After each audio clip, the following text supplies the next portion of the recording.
I was at the University of Pennsylvania in like 1982 through 85, okay? And I went to a lecture that he gave, and he said things like, well, as every school child and quantum field theorist knows, just like spontaneously laughing for no reason, the number of generations is tied to the index of an elliptic operator on a Calabi-Yau manifold. And the guy next to me says, I've been a quantum field theorist for 40 years. I don't know any of this stuff.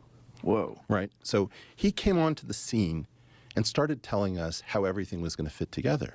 And nobody had ever heard a story like this. This is, by the way, lost to history because we've fictionalized what happened with string theory. This person was so far ahead that nobody wanted to contradict him. He said this was the way. You know, there are 5 string theories or whatever there are, 6, 4, I can't remember. And it's going to be one of them, and in 10 years we'll have the whole thing wrapped up. And everybody wanted to be on the winning team, knew that they weren't going to go up against this because they couldn't even figure out how he was doing what he was doing. And what was really going on was very different than people understood. Quantum field theory, which is now claimed by most physicists to be the most advanced theory we have, at the time was sort of a grab bag of different techniques, you know, just like not unified. He saw that this was effectively a coherent whole, and with help from a couple of other people who are often not as well acknowledged, one of which would be Michael Atiyah, another which would be Graham Siegel, another which would be Dan Quillen, and my good friend and postdoctoral advisor, Isidore Singer. So there was sort of a small cabal of people who figured out that quantum field theory was not only a coherent story, it didn't really have to do with physics at all. It was like calculus. You can use calculus to do physics. In fact, you can't do physics without it. But you can also use calculus to optimize inventory and make your profits go up. And so as a result, quantum field theory was discovered not to be physical. It was a framework that one physical input to that machine probably generates the world, but the machine itself isn't about physics. So this was the most romantic backfiring in the history of physics in a certain sense. These guys set out to say, we are going to quantize gravity. In other words, quantize geometry, the geometry of Einstein and Riemann. And what happened was exactly the reverse. They gravitized the quantum. They geometrized the quantum. So it's been a remarkably productive. The reason we can say how brilliant this person is because he geometrized the quantum at a level that we didn't know was possible. On the other hand, he never made contact with physical reality the way he was expecting and promising to do. So he's both the most accomplished of us and the person who drove physics the most off of the road. And if you attempt to give him his due, and if you're not comfortable citing both of these things, you can't be an accurate historian, but he's still running around and nobody wants to go up against him. How old is he now? He was born in 1951, so he'll be turning 72, I think, later this year, if I'm not mistaken. And then we get to the really crazy part. Quantum gravity is really due to 2 families. One is a husband and wife team, and the other is father-son. The husband and wife team were named Bryce DeWitt, formerly, I think, Bryce Seligman, don't know why he changed his name, and his wife Cecile DeWitt, or Cecile DeWitt Moret. And the father-son team was Louis Witten, who is still alive, now 101 years old, and Edward Witten. And then the really weird stuff happens. And this is why I was like curious about UFOs and gravity and all this stuff.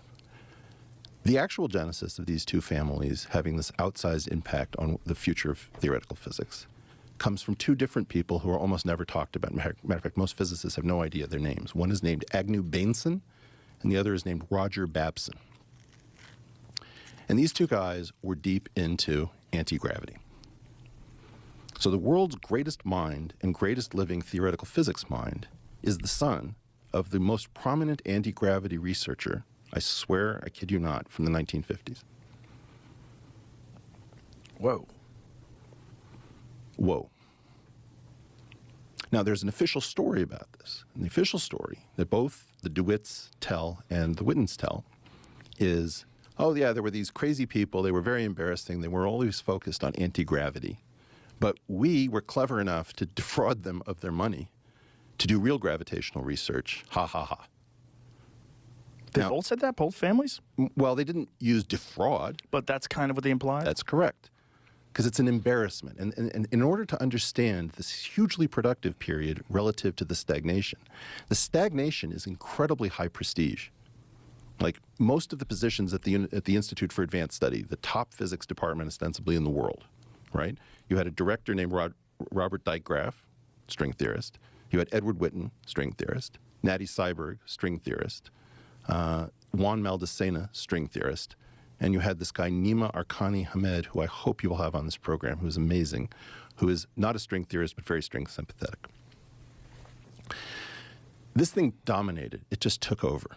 And this weird genesis of a high prestige field that can't accomplish what it's setting out to accomplish is in contrast to this mixed period between 1953 and 1973, where you have the world's most prestigious physicists palling around with pseudoscience, UFO type stuff, gravity shielding, all this stuff.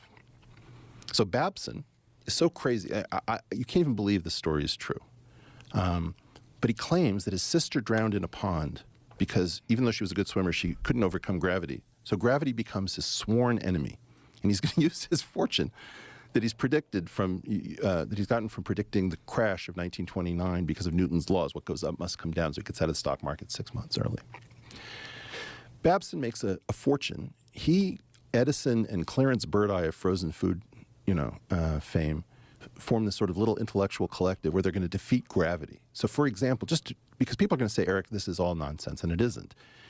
Jamie, is it possible to pull up a stone monument at Tufts University to the anti-gravity that was done there? So put in Tufts stone anti-gravity.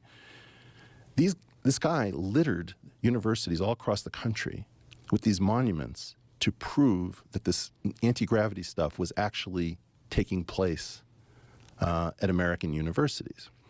And he established an essay contest. All right, so check this out. This monument has been erected by the Gravity Research Foundation, Roger Babson, founder, to remind students of the blessings forthcoming when science determines what gravity is and how it works and how it may be controlled.